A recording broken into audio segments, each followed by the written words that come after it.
Vers le XIe siècle, le muffin aurait vu le jour d'après l'histoire. C'est une recette devenue incontournable et très populaire dans les pays anglo-saxons.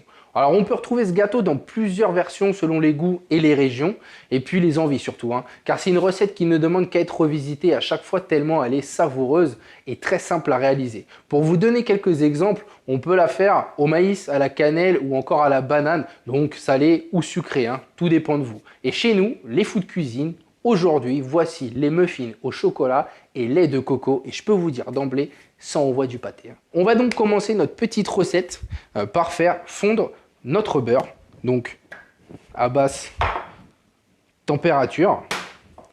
Hop. On va se mettre environ à 3-4 sur 10. Et puis, 3-4 sur 10. Et puis, on va donc préchauffer notre four à 180 degrés. On va donc continuer notre petite recette. Donc, on va venir casser notre œuf. Alors, moi, je prends un et je tape sur l'autre. On évite de casser notre œuf sur le rebord ou le bord d'un cul de poule, tout simplement parce qu'un œuf, c'est ça, là.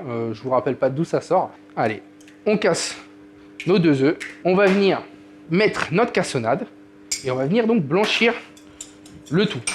En parallèle, on regarde son beurre. Il faut juste qu'il fonde et qu'il ne colore pas. Ça, c'est très important. Et on y va là. Mélangez instantanément, tout simplement parce que le sucre cuit vos œufs. Allez, on blanchit bien. Ça va donc s'épaissir et devenir un peu blanc. On va venir incorporer notre lait de coco. D'une traite, on mélange délicatement. Mon beurre est fondu. On va venir l'incorporer délicatement, tout en remuant. Notre farine en pluie. Voilà. On mélange bien, petit à petit. Super. Alors cette préparation là vous pouvez la faire au batteur électrique, mais moi je préfère le faire à la main, au moins comme ça nous fait travailler. Allez, on incorpore encore, on y va énergiquement, le reste de la farine, la levure, très important pour que notre gâteau gonfle. Super. Donc là on voit bien qu'on a une pâte lisse et homogène, sans grumeaux. On va venir incorporer notre cacao, poudre de cacao amère non sucrée, de préférence. Et là, il faut mélanger doucement parce que sinon, on va en mettre partout. Voilà, délicatement. Super.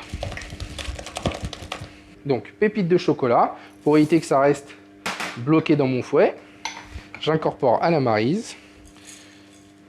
Voilà. Délicatement.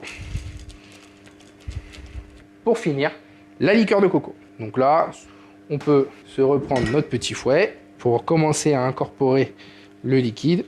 Voilà, délicatement. Et on finit à la maryse.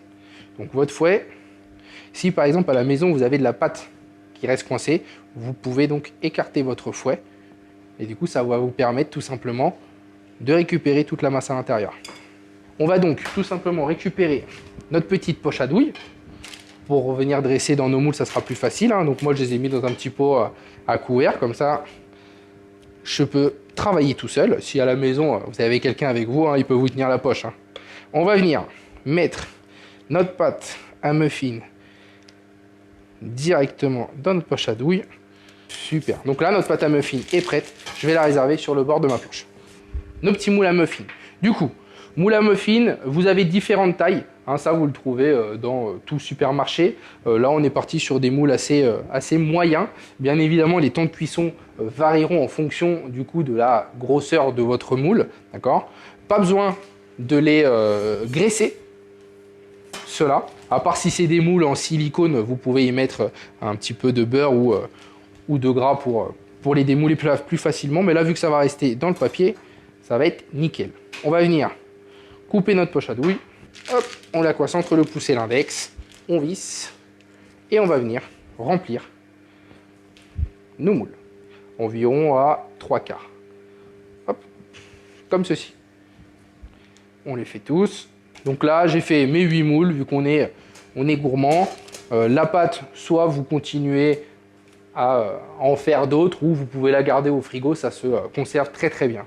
Là, du coup, on va partir En cuisson, on va donc enfourner à 180 entre 10 et 15 minutes, d'accord, vu la taille de nos moules. Si votre moule est plus gros, ça sera entre 15 et 20 minutes. Après, vous connaissez la technique, petite pointe de couteau, on vient vérifier dans le four. Si elle ressort et qu'elle est nette et qu'il n'y a plus de pâte, c'est que vos muffins sont cuits. Donc on part en cuisson pour 10 à 15 minutes à 180 degrés.